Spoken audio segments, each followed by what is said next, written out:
What if I told you our present, our past, our future are all happening at the same time?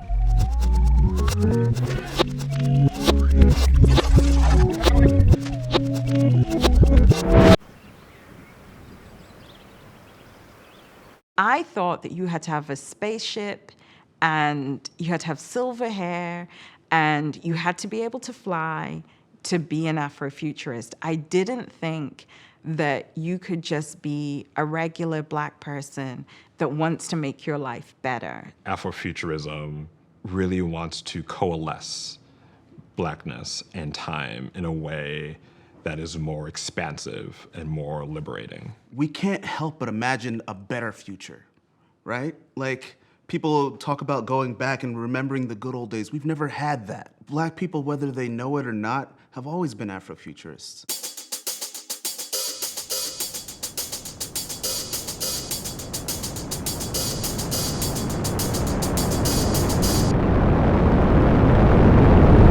America was built on what? Exploitation and like displacement and just overall killing and genocide, right? And you think about who that is of. So indigenous people and Black people. We are so present and we are dealing with so many things that are happening in the now. We don't always have the luxury to have that vision and imagination, but things like Black Panther and all of Octavia Butler's books really help us to open up our imagination. If I had the internet when I was growing up, I'd have been off the planet by now. I'd have built a rocket ship, been the hell out of here. Like, real talk. I'd have figured it out, pew, gone. If imagination is what shapes the world, America. whose imagination matters most? So you think about who ran science fiction for a long time, right? White people. When I look at mainstream science fiction, I see dystopia. So I, like everybody else, go and see the movie Minority Report. This idea that we can predict crime, that there are people on Earth who are innately untrustworthy, then becomes predictive policing in LA.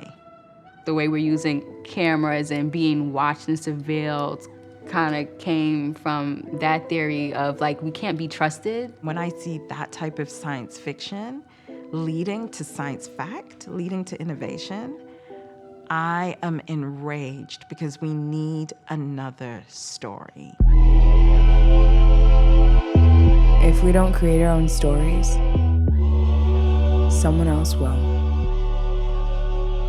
Social media, I think it does something to us where like we see something and we just scroll past it and go on to the next thing. And we don't really allow ourselves the space to be in that moment and to actually feel and grieve. Social media that is about connection, I think, is good. But the thing is that public narrative isn't the infrastructural narrative of social media. They're all businesses. They're all about taking community building and making that a commodity.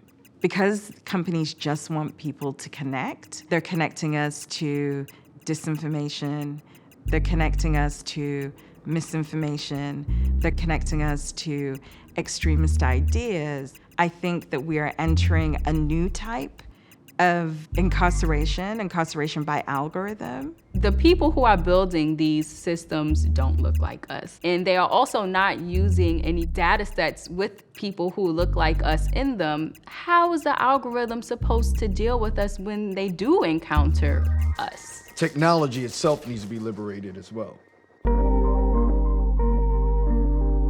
This idea that Black Lives Matter was something that was delivered to me via technology. The idea of racial justice, what it was then in that moment around Trayvon, and what it could be in the future was a space that I could be in. My relationship with social media is very much tied to my relationship with Blackness, right? Because I grew up in a time, right, where I was seeing myself and people who look like me being killed for nothing, right? Going to the store.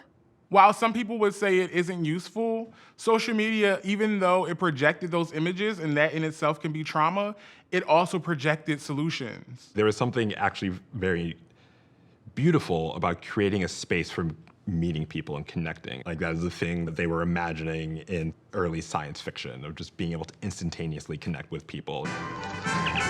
Spock. Spock. We can look at the creation of the cell phone. So the head designer at Motorola, he said that he did not watch Star Trek as science fiction. He watched it as a vision for the future, a call to action. When I look at the way Black science fiction writers think about technology and how humans can interact with it, I get really inspired, because it's usually things that are good for all people. It challenges a sort of black and white chrome austerity of much of white science fiction, and says there's going to be colors in the future. There were colors in the past. I think Afrofuturism is science fiction's better half. I always feel like we're gonna be able to dance our way out of this. We are gonna get a space rocket, like Maddie's rocket, and we're gonna, fight the KKK, use technology to help us, right? That's what we need to be using technology for. It should be for the people, for the planet.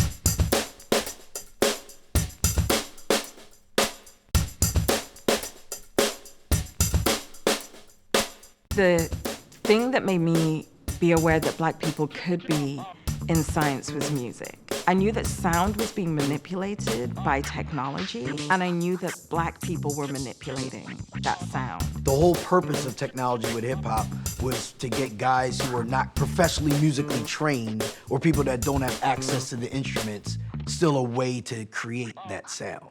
If we think traditionally at how drumming was used during periods of enslavement, so that Africans who had been brought to these shores as chattel could communicate with each other. Only the rich people in your neighborhood had an encyclopedia set. Hip hop was my encyclopedia set. I didn't know who Medgar Evers was. They didn't teach me that shit in school. The first time I ever heard Medgar Evers was when Chuck D said it. And also, hip hop made it cool to know about these things. I can think of like sampling in Black music, and how that is, in that process, in that moment, you are taking Black past to create something in the present, but also creating something entirely new. Play Black Steel in the Hour of Chaos. You wanna talk about knowledge itself? You wanna talk about Black liberation? It's the one, I got a letter from the government the other day. I opened it and read it. It said they were suckers. They wanted me for the army or whatever. Picture me giving a damn, I said never. Here is the land that never gave a damn about a brother like me and myself, because they never did. You get what I'm saying? My son is Black. My partner is Black. So to see how the police and society handle us, it's sad. And it's disheartening to know how much the world appreciates our culture, and they want parts of it, and they want to be in it. But to deal with us, they can't fathom it, and they don't see us as equals. Tony Cade Bambara said it best: the role of the artist is to make the revolution irresistible.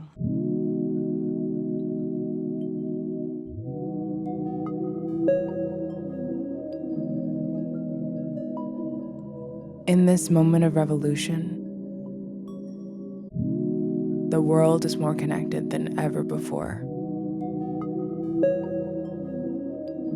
What are the stories that can unlock true technological liberation? How do I embrace this unsettling and scary feeling of fire, of needing to burn things down that are unhealthy? Like the ashes of what is happening, the ashes of the institutions that we're trying to deconstruct, how do they nourish something new? Octavia loves a dystopia. There's always hope. There's always hope. She never ever just stopped at the dystopia. It is being the Harriet Tubmans of our time, right? It is saying, this is what it could look like. Join me on this journey and help me make it. When you approach with joy, you get the technologies of joy. I want to wake up in lush, green landscapes. It's like Black folks in jetpacks just like partying in space, and just like how fun that would be. Think about Prince. Prince always gets the, are you gay, are you straight? But like Prince very much set up this world where he was living in the future because he was just being. I think it's really on us in the present to shape this future, use our imaginations to create this future where Black people can just be free and be joyful. For me, Afrofuturism is imagining a world where all of those chains are just gone. It is Blackness Unbound. It is joy.